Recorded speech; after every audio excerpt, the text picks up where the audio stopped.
Hello সবাইকে, welcome to a new video. তো তোমরা যারা আমার আগের ভিডিও দেখেছো তো তারা জানবে যে আমরা পুরীতে প্রথম দিনই সকালবেলাতে চলে গিয়েছিলাম পুরীর যে লোকাল সাইট সিন আছে সেগুলো দর্শন করতে। তো সেগুলো দর্শন করে আমাদের রুমে ফিরে একটু ব্রেকফাস্ট করে নিয়ে আমরা চলে এসেছিলাম পুরীর সমুদ্র সৈকতে উপভোগ করতে আর কি। তো ওই 11টা 11:30 মতন হবে, সেরকম টাইমে আমরা চলে এসেছিলাম আমাদের হোটেলের যে কাছে সি বিচ, মানে স্বর্গদ্বার যে সি বিচ সেখানে। তো আমরা সবাই মিলেই এখানে চলে গিয়েছিলাম। আমরা ওখানটাতে ফটোগ্রাফারের কাছ থেকে ছবিও তুলেছিলাম, আবার অনেকক্ষণ সময় ধরে সমুদ্র ঢেউ সব কিছু উপভোগ করেছিলাম। তো তখন তো বেশ ভালোই লাগছিল, কারণ পুরীর টেম্পারেচার আর আমাদের এখানে টেম্পারেচারের মধ্যে অনেকটা পার্থক্য। পুরীতে মানে গরম পড়ে গেছে বললেই চলে, তো গরমের মধ্যে বেশ ভালোই লাগছিল। আর এই যে আমাদের আরুরানিকে চান করানো হচ্ছিল না, কারণ ও তো বাচ্চা, কিন্তু তবু ওখানে গিয়েছে বলে একটু জলের ছোঁয়া নেবে না তাই কি হয়, সেই জন্য আমি ওকে একটু পায়ে জলের ঢেউ নিচ্ছিলাম। তারপর আমার সাথেই ও আবার গিয়েছিল একটু জল নিতে।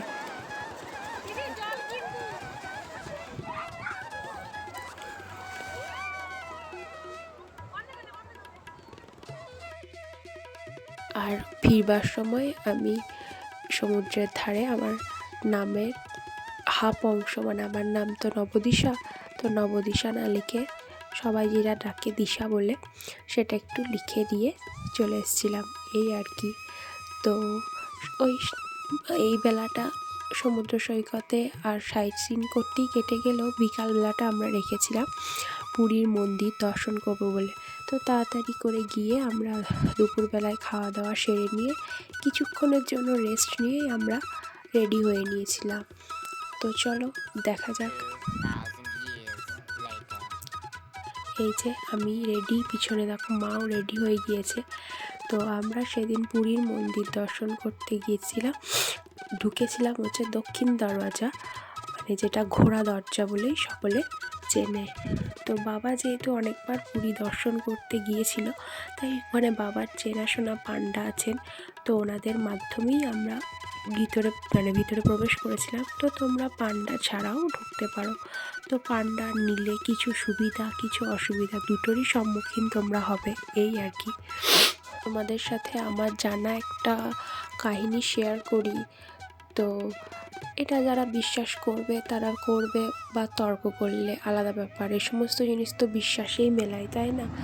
তো আমি শুনেছিলাম যে এই যে এখানে জগন্নাথ দেব, সুভদ্রা এবং বলরাম আছেন, তো এনাদের যে প্রতিষ্ঠার কাহিনী, মানে শ্রীকৃষ্ণ তার যে ভক্ত রাজা ছিল ইন্দ্রদ্যুম্ন, তার সম্মুখে আবির্ভূত হয়ে পুরীর যে সমুদ্র তট সেখানে একটা ভেসে আসা কাষ্ঠখণ্ড দিয়ে মূর্তি নির্মাণের আদেশ দেন।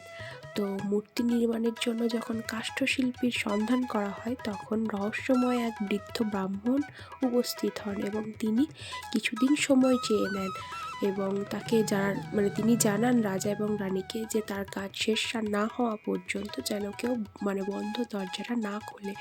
কিন্তু 6-7 দিন ধরে কাজ হওয়ার পরেও যখন শেষ হয় না, তখন রানী উৎসুক হয়ে দরজাটা খুলে ফেলেন, তখনও অর্ধ সমাপ্ত ছিল কাজ।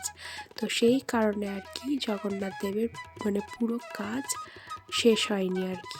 তো সেই কারণেই আমরা যেরকম এখন দেখি জগন্নাথ দেবকে, সেই অবস্থাতেই, অর্থাৎ জগন্নাথ দেবের যে নিচের পোর্শন সেটা কিন্তু আর রেডি হয়নি। তো এই ঘটনাটা আমি শুনেছিলাম।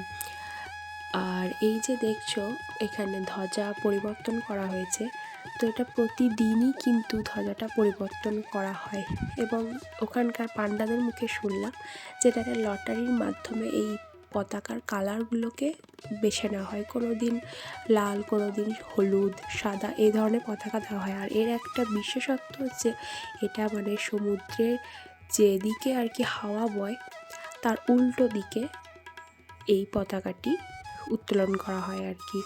তো প্রতিদিনই কিন্তু একটা নির্দিষ্ট টাইম আছে যেটা 4:30-র মধ্যে আর কি পরিবর্তন করা হয়। তো আমরাও সেই মতনই গিয়েছিলাম যে ধ্বজা পরিবর্তনটাই দেখবো বলে আর কি। তো প্রতিদিনই মন্দিরের যারা পুরোহিত পান্ডা তারা এখানে উঠে পতাকাটি বদলান। আবার এই যে ওপরে দেখছো একটা চক্রের মতন আছে, ওখানে কিন্তু কোনো মানে পাখি বলো বা কোনো বিমান ওইখান দিয়ে পাস করে না। তার কারণ শুনলাম যে ওখানে কোনো মানে তারবিহীন কিছু একটা সংযোগ আছে, যে কারণে ওই দিকটা দিয়ে গেলে কোনো বিপদ ঘটতে পারে। এটা মানে এটার কোনো ব্যাখ্যা সেরকম নেই, কিন্তু যায় না। আবার মানে একটা যে ঘটনাটা শুনলাম, যেটা শুনে আমার গাটা শিউরে গেছে, যেটা প্রতি 8, 12 আর 19 বছর পর পর এই মন্দিরে বিগ্রহটি বদল করা হয়। এটি মূলত পবিত্র নিম গাছের কাঠ দিয়েই তৈরি করা হয়। তো মানে যে বছরে আর কি আষাঢ় মাসের মলমাস থাকে সেই বছরে হয়, মানে সেই বছরে পুরীর যে সব থেকে বয়স্ক পান্ডা তাকে স্বপ্নাদেশ দেয়, এবং স্বপ্নাদেশ দিয়ে কোন গাছে শঙ্খ, চক্র, গদা, পদ্ম এই 4টি চিহ্ন আছে সেগুলো জানানো হয়, এবং সেই গাছের কাঠগুলোকে নিয়ে এসে এই বিগ্রহ মূর্তিটি তৈরি করা হয়। এবং পুরনো বিগ্রহ মূর্তি থেকে আত্মাকে এই মূর্তিতে মানে প্রাণ প্রতিষ্ঠা যাকে বলে সেটা করা হয় আর কি। এবং যে পুরোহিত বা পান্ডা যিনি সবথেকে বৃদ্ধ তার হাত দিয়েই এটা হয়ে থাকে। কিন্তু এটা অদ্ভুত বললে মানে অস্বাভাবিক কিছু নয়, যিনি প্রাণ প্রতিষ্ঠাটি করেন তিনি কিন্তু আর সেদিনের পর বেঁচে থাকেন না, কারণ তার চোখ দুটি বন্ধ করে দেওয়া হয় এবং মানে তার হাতও বেঁধে দেওয়া হয়, এবং তিনি অনুভব করতে পারেন তার হাতে কিছু একটা ভারী জিনিস থাকছে, এবং সেটাকেই আর কি প্রতিষ্ঠা করেন। এটা শুনে আমার তখন গাটা শিউরে গেছিলো। আর এখানে যে মহাপ্রসাদ তৈরি হয় সেটা কিন্তু কোনো রকম কিছু হাতা খুন্তি দিয়ে নাড়িয়ে না, 7টা থাকে মানে পাত্রের মধ্যে এখানে আর কি করা হয়।